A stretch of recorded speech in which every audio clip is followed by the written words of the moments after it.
Let's take a look at how you connect an open banking feed to QuickBooks. First, select Accounting, either at the top here or over on the left, and then select Bank Transactions. Now, when you're upgrading an existing bank feed, you'll need to disconnect that feed first. But before you do that, it is very important you check that you have data sharing access for that account first.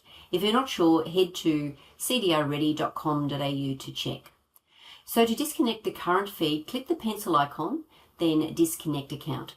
Then confirm your selection by clicking on Disconnect. To connect an open banking feed, click on Link Account, and then you can select the relevant bank that you would like to connect to. And in this example, we'll be connecting a Westpac account. Then you tick the box to confirm you're linking the account for business purposes, and then you pop in your Australian business number or Australian company number. You'll then be provided consent information. This outlines the data that will be shared, how long it will be shared for, how your data is stored, and how you can revoke access. Click Agree to consent to sharing this information with Intuit. Click Continue to sign into your bank. Now, the prompts to access your bank will vary from bank to bank. However, you will be asked for verification information like your customer number and your mobile number, and then you'll be provided a one-time password that will be sent to your mobile number or the bank's app.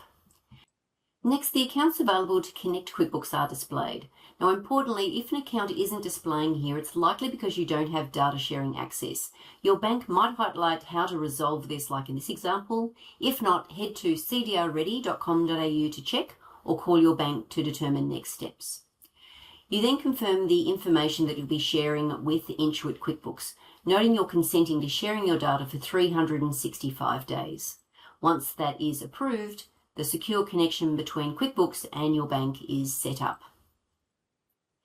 You then allocate the code or account in QuickBooks you would like this feed connected to by selecting from the available options in the pick list. If it is a new account you're setting up, you can select Add New and add the required details. Next, select the date you want the transactions to import from. You can import up to 24 months of historical transactions. Select one of the options here or select Custom for a specific date. Once your selection is complete, the link is established and your transactions are dynamically imported into QuickBooks, like you can see here. Now, to manage an open banking feed, click on Manage Connections from the Link Account drop-down menu. You'll see more detail about your open banking feeds here.